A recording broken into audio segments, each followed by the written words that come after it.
결국 암기가 좀 잘 안 된다는 이유는 그 내용에 이제 익숙하지 않다는 건데, 중요한 거는 그 내용을 자주 자신한테 노출시키는 것 같아요. 그렇게 해서 좀 더 익숙하게 만드는 과정이 필요한 것 같습니다. 여러분들이 암기하는 내용에 대해서 얼마나 자기 자신을 노출하고 있는지 한번 돌아보셨으면 합니다.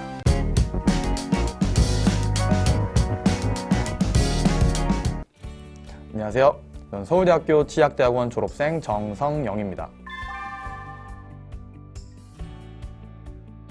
제가 강조하고 싶은 건 너무 많은 문제집을 풀지 말라는 거예요. 왜냐면 제가 그랬거든요. 그래서 제가 권유하는 건 일단 교과서, 학교 수업을 보충할 수 있는 그냥 개념 문제집, 그 다음에 뭐 심화 문제집, 이렇게 3권이면 되는 것 같아요. 그래서 이 3권을 나는 완전히 소화했다, 그렇게 생각이 들면 그 다음에 다른 문제집을 보라고 좀 권하고 싶어요. 왜냐면 이제 문제집마다 크게 유형의 차이가 나진 않거든요. 좀 다른 문제는 뭐 해봐야 10%, 20%밖에 안 된다고 저는 생각을 하기 때문에, 그래서 여러 문제집을 보는 건 그만큼 시간 낭비가 될 확률이 높기 때문에 그래요. 그래서 제대로 된 그 문제는 어떻게 푸는 거냐, 그걸 제가 하나 팁을 드리자면, 일단은 해설집을 버리셔야 돼요. 이건 좀 특히 수학 문제집에 해당될 수 있는 게, 가장 많이 하는 실수가 친구들이 문제를 틀리면 이제 해설집을 보죠. 아 그래 맞아 이거였지, 아 맞아 이거 아는 건데 내가 실수했네, 이렇게 하고 그냥 넘어가요. 나 이제 이 문제 알아 라고 이제 착각을 하는 거거든요.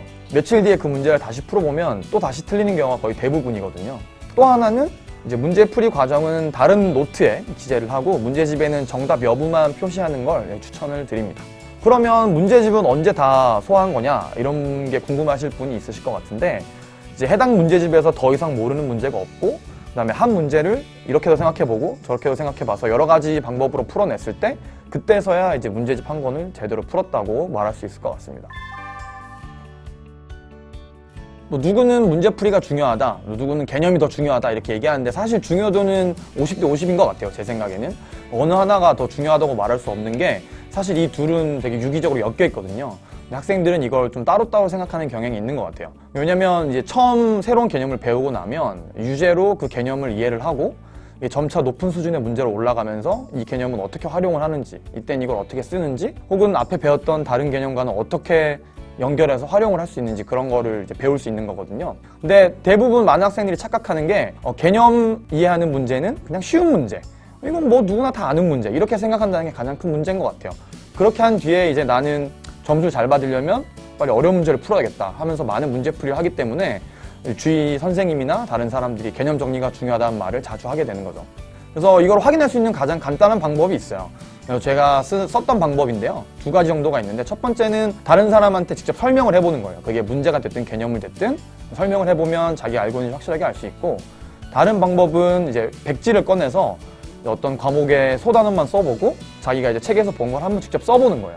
그렇게 써보면 적을 수 있는 게 있고 못 적는 게 있는데, 못 적는 거 같은 경우는 자기가 모르는 거거든요. 실제 시험에서 꺼낼 수도 없는 거고 남한테 설명할 수도 없는 게 되기 때문에 그렇게 확인할 수 있습니다.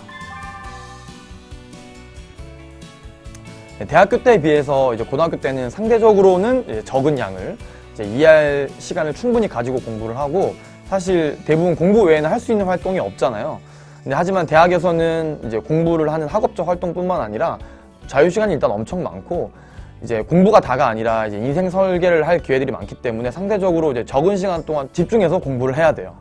특히 이제 치과대학 같은 경우는 암기가 기본이 되는 과목들이 많고, 고등학교 시절하고는 좀 비교가 안 될 만큼 이제 많은 양의 지식을 소화해야 하거든요. 고등학교 시절에 암기했던 방법을 좀 알려드리면, 사실 저 같은 경우는 영어 단어를 자리에 앉아서 외워본 적이 없어요. 졸리더라고요, 그걸 외우고 있는 게. 그래서 앉아서 공부하는 시간은 이제 좀 더 복합적이고 사고력을 요구하는 어려운 문제를 푸는 데 사용을 했고, 주로 짜투리 시간에 암기를 했습니다. 예를 들면 여러분이 학교 오는 등하교 시간, 그 다음에 뭐 수업 시간에 쉬는 시간, 그 다음에 점심시간에 식당 줄에 서서 기다리는 시간, 사실 이 시간들을 모아보면 거의 근 2시간이 되거든요. 그 다음에 이제 또 죽어라 이제 아무리 해도 안 외워지는 것들이 있어요. 안 외워지는 문제라던가 영어 단어라던가, 이제 그런 거는 이제 제 목소리를 녹음을 직접 해서 등하교 시간에 이어폰을 꽂고 들었어요. 그럼 이제 제 목소리가 너무 오글거려서 그걸 듣기 싫어서라도 이제 강제로 좀 외우게 되더라고요. 결국 암기가 좀 잘 안 된다는 이유는 그 내용에 이제 익숙하지 않다는 건데, 중요한 거는 그 내용을 자주 자신한테 노출시키는 것 같아요.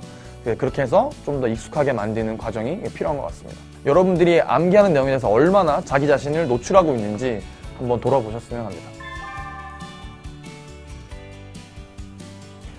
저 때는 이제 폴더폰 시대였어요. 이제 스마트폰은 있지도 않았고, 심지어 그 폴더폰조차도 많은 친구들이 없었어요. 저 역시도 이제 지금은 스마트폰 중독이라고 할 수 있는데, 지금 공부하는 친구들 보면 주위에 방해할 수 있는 요소가 너무 많은 것 같아요. 저 같은 경우는 고등학교도 남고로 진학을 했고 3년 내내 삭발 3mm로 유지했었거든요. 뭐 폴더폰 시대였으니까 SNS도 없고 뭐 드라마라든지 TV도 멀리하게 되니까 자연스럽게 공부를 방해할 환경이 좀 줄어들게 되는 거죠. 그래서 제 생각에는 여러분이 어떻게 하면 집중을 더 잘 할 수 있을지 찾는 것보다는 내가 지금 혹시 공부하고 있는 걸 방해하는 요소는 뭔지 그걸 찾아보는 것도 하나의 좋은 방법일 것 같아요.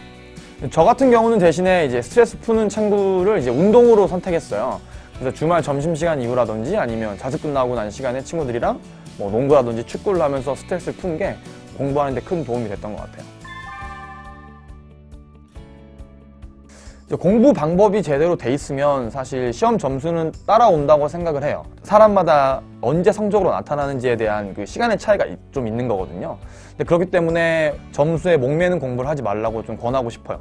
이렇게 말하면 너무 아이러니하다, 말이 안 된다, 난 점수 올리려고 공부하는 건데 이렇게 생각하는 친구들이 있을 텐데, 사실 점수는 단기간에 오르기가 좀 쉽지가 않아요. 또 특히나 이제 상위권에 있는 친구들일수록 점수를 조금씩 올리려는 계단 하나하나가 좀 더 힘겹기 때문에 성적에 변동이 없고 유지되는 그 시기를 잘 견뎌내는 게 중요하다고 생각을 합니다.